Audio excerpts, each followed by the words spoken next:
Hello everyone and welcome to another webinar where today we're going to be talking about a strategy that I stress in probably 2 out of every 3 webinars because it is super important to everything that we do.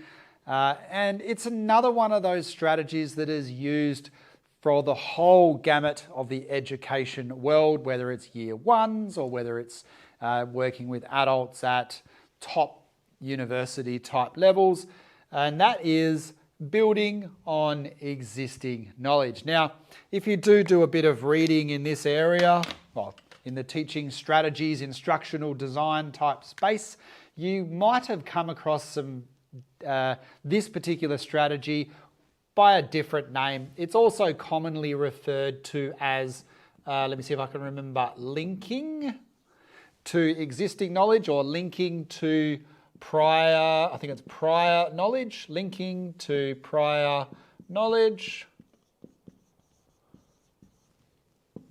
And there's 1 or 2 other ones as well. They all basically mean the same thing. And like with a lot of these videos, I like to demonstrate things graphically. So let's say that these all represent, these little boxes all represent a different lesson in a sequence of lessons. Now, this could be a teacher assistant helping students out to learn, running their own program to learn something in particular, reading, writing, science, whatever it is, some type of skill, whether it's knitting or some type of manual type skill like welding or something. There's a whole range of different things it could be. It doesn't really matter.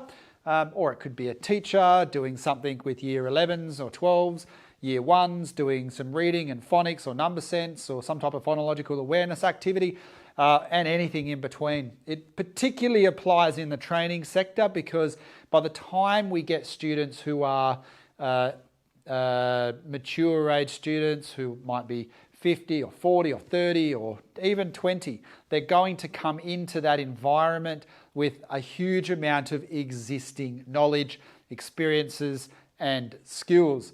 So there's a general assumption that not an assumption, but there is let's go with the word assumption. There is quite often an incorrect assumption that when you develop a lesson plan or an activity plan, whether you go through the formal process or doing that, or it's just in your head as you're driving to school and you're thinking about what you're going to do, or even if you're a teacher assistant and the teacher says, hey, do you mind helping these 3 students over here? They're struggling a little bit with this maths. And then you sit down and you help those 2 or 3 kids for, say, 15 minutes or an hour or whatever it is. At the beginning of all those different activities, a course, an activity, a lesson, whatever, there's always this, not an assumption, but sometimes we forget that students already know a hell of a lot. So they're never coming in at 0. And I quite often, I like the idea of identifying very clearly at the start what students already know, and that can really help them not only with their motivation, but it can help you as the teacher figure out specifically where you need to do some differentiation, which is another strategy I talk about quite regularly, and I've got a big video on that, a long video on that goes through it in great depth. So please watch that because there's a lot to it and it's very central to everything we do, not just with teaching disabilities and disorders, but also teaching adults and neurotypical or non-disabled students as well. But anyway, there is this bit of an assumption that students come in at the start of a lesson and they know nothing. So they don't know anything about graphs or Venn diagrams or reading or phonics or whatever. They always start at 0. That's obviously not true when you start to think about the nuts and bolts of how learning happens. Now, one thing that I like to do is, let's say this is lesson 1, you're going to do some type of linking activity there. Usually that's just a discussion of some description. It can be a back and forth type rapid fire questioning, peppering questioning type activity, some type of formative assessment. So it's an informal type assessment. Maybe that could be in the form of a game or whatever. So there's a range of different things you can do. But at some point at the start of this lesson, so we're going chronologically across that way, but a period of a lesson starts here at 0 and finishes at 60. I hope that makes sense. And somewhere at the start here, we're doing this activity. We're doing some type of, it's not even an activity, it's just a part of the introduction type process, especially if you're going through and modeling or you're doing worked examples and so on and so forth. So it's really just a starting point, because bear in mind that a lot of students come into class and they will already know 40% of whatever that particular activity or topic is, 30%. 5%, 70%. And even if their information is incorrect, they still know something. They still have a starting point. It's a lot easier to correct false information than it is to start from zero. So anyway, assuming we do something here just to really get them started, and I like to do it in a sense, I like to do it in a way that really, not dumbs down, but divides and chunks an activity into lots of different steps. I always use, lately actually, I've always been using maths as my example, so I'll continue doing that today so you can see, if you're watching more than one video, you can see how this applies in the same topic as some of the other videos that I've done. So if we're doing graphs and we're teaching kids how to do a basic graph, something along these lines, they would have done that trend line first, little title, little title, little title, something of an interpretation underneath it, right? Very basic, year 5, type stuff, maybe year 7, something like that. But obviously they do this, kids will do this even in high school, and it'll involve a little bit of algebra or whatever. So it goes, this is the type of activity that you might see in a classroom from maybe year 5 or something like that upwards. Okay, now what of that, let's say you've decided that you're going to teach that, or you've been asked to teach that, what specifically do students already know? Well, they'll already know a hell of a lot. They'll know what a graph is, for starters. They'll know how to draw a straight line. They'll probably know, if that information is presented in some type of table, they'll probably know what numbers are, well, they will know what numbers are, but they'll probably be able to talk about those numbers, or at least have something of a conversation about it. Let's say that this is talking about the rate of extinction of animals or something, right? Then they'll be able to talk about that, and they'll have some information. They'll know that rainforest is being cleared or whatever. So they'll have heaps of background information that they can bring with them before they even start looking at doing this type of thing. Now, depending on how quickly you want to get through that, in this instance, you might be spending 10, 15, 20 minutes on making that link to prior knowledge, or building on their existing knowledge. Actually, that was the other one that I couldn't remember. I think it's activation. It's either activation of prior knowledge or previous knowledge, or something like that. So I'm just going to go prior. It's probably wrong, but oh well. You get the picture? Okay, so they're going to bring heaps of information with them. And it's important to just think about that and to boost their confidence, to help them see that, oh, I already know all of this stuff. I know these 10 or 15 different things, and you could do that on the board, can be a conversation, whatever. But pointing out to students that this isn't that hard. I mean, you already know what these lines mean. You already know that we've done graphs before. You sort of know what that means. Well, you know what a title is, because we put titles on everything, right? You've been looking at titles since you were reading little picture books when you were 3 years old. So you know what a title is. That just goes on top of something else. And obviously if we're going to, what is the point of a title? Why do we use titles? So they'll know, they already know what that is. Now this bit down the side, because we already know what a title is, then we know what these are. They're kind of titles, but just for the different lines that go across there, right? And students might already be able to do an average. So to do that, they can kind of do an average. They might know how to plot a dot on graphs and things like that. So they'll know how to count. So if it goes 1, 2, 3, 4, 5, 6, it's like, well, we already know how to count. Don't be afraid of going right back to the basics. Maybe not in year 11 and 12 or something, or with adults, but certainly let them know, look, we know how to do this, we know how to do this, we know how to do da-da-da-da-da-da-da-da.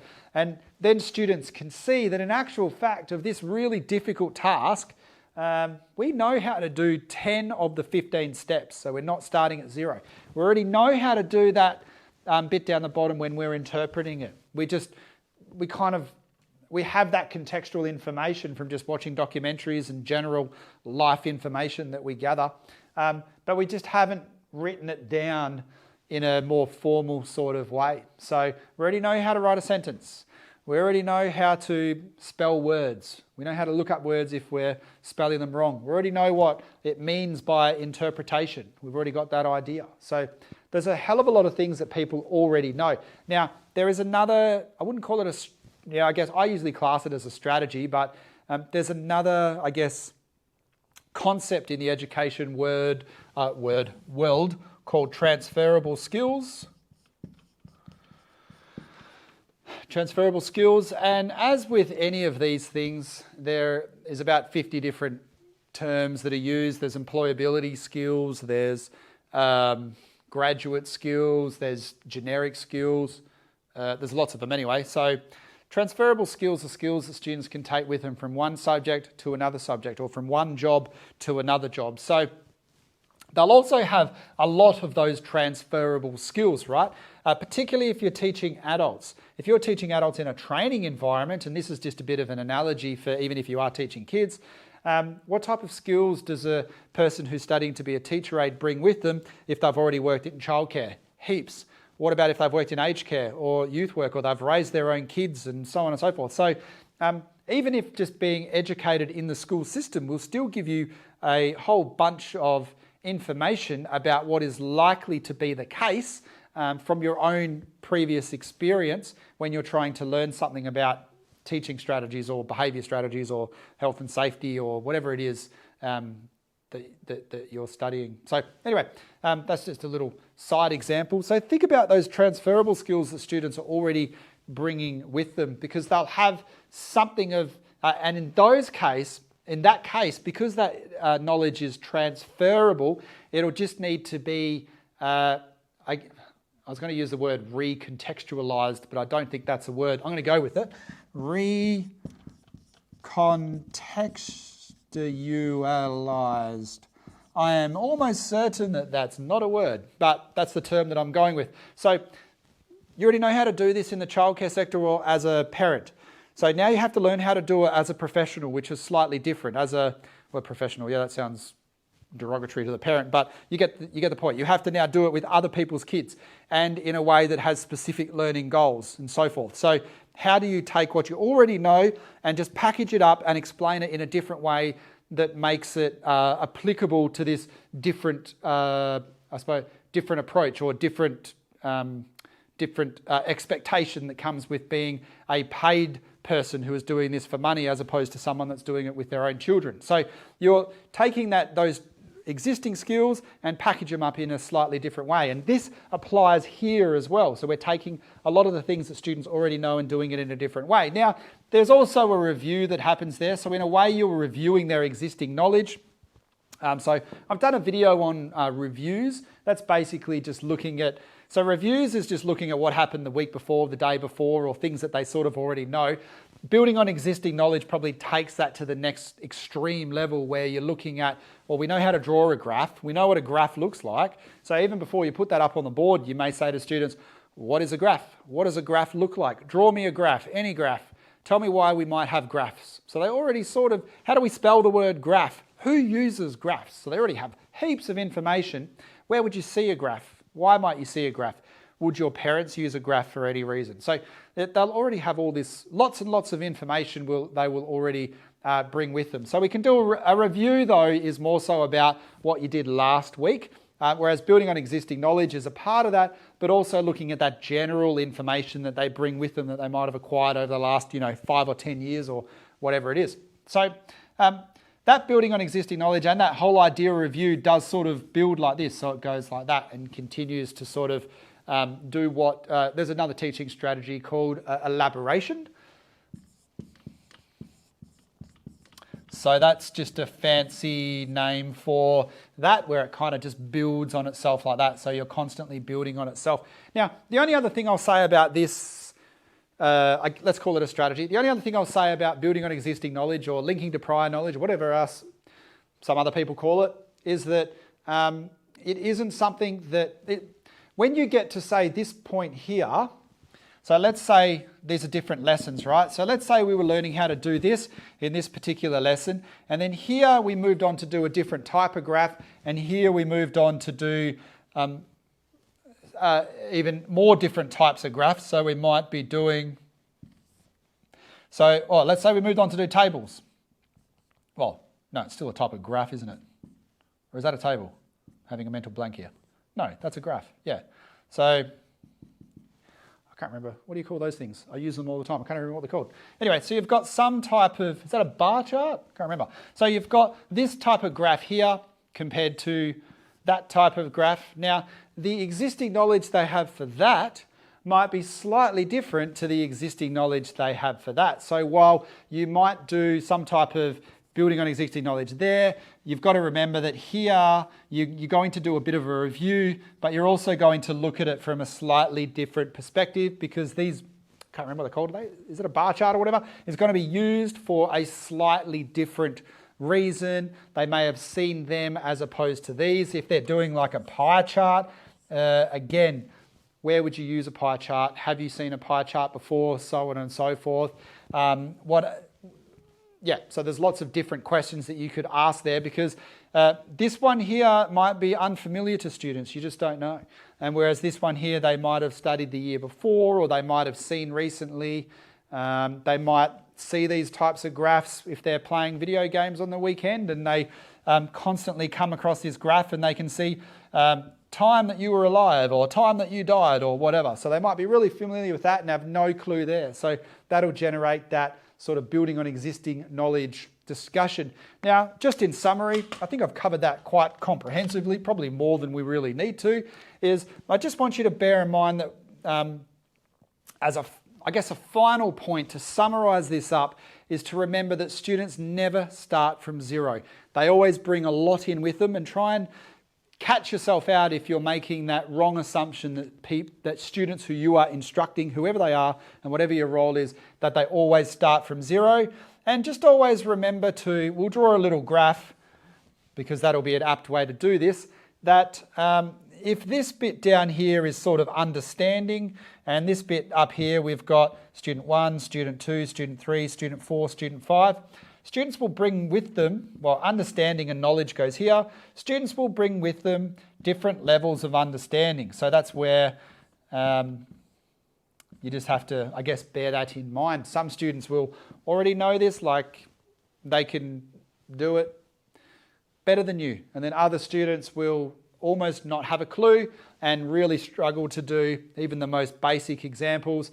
And so forth. So when you're asking questions and getting that feedback and you're talking to them at the start, you're trying to tease out who has that background knowledge, who doesn't have that background knowledge. And actually, interestingly, that leads me to one final point that I forgot to mention before, and that is another assumption that we make as teachers or teacher aides or other educational professionals.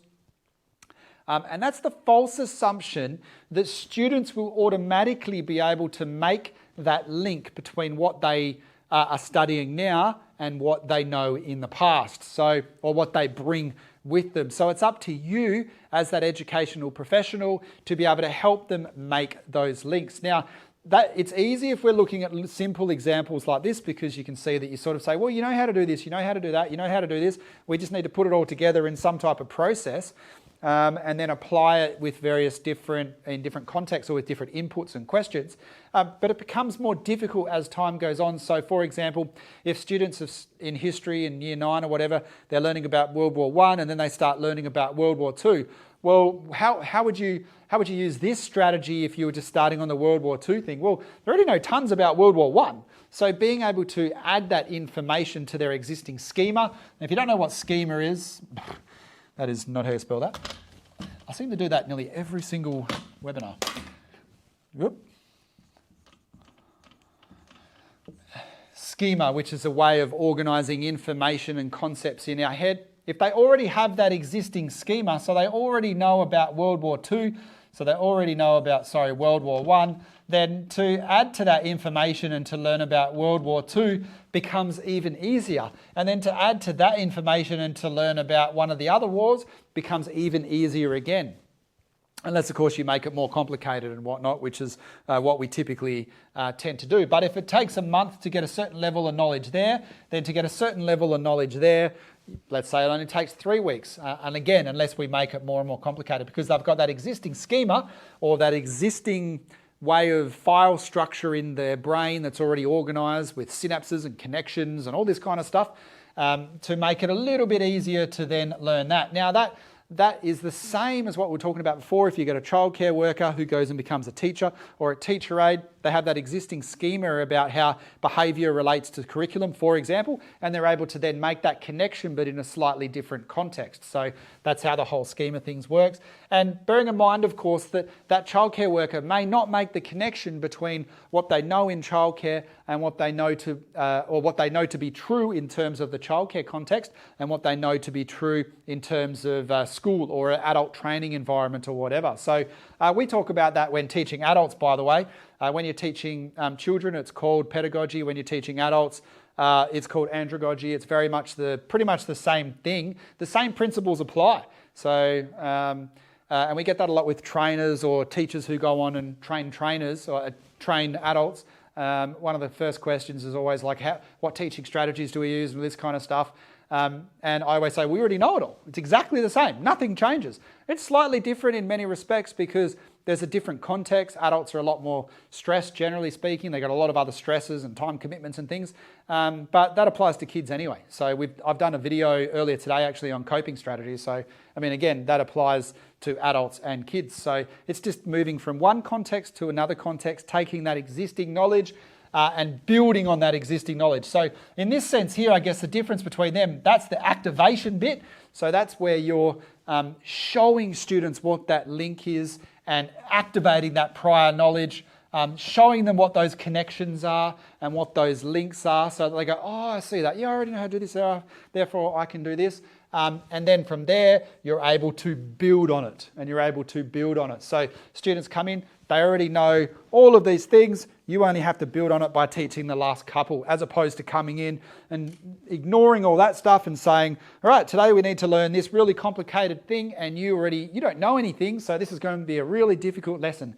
An alternative rephrased approach to that is saying, okay, today we're going to come in and you already know that, and we just got to fill in the gaps at the very end. It should take an hour or two. How easy is that?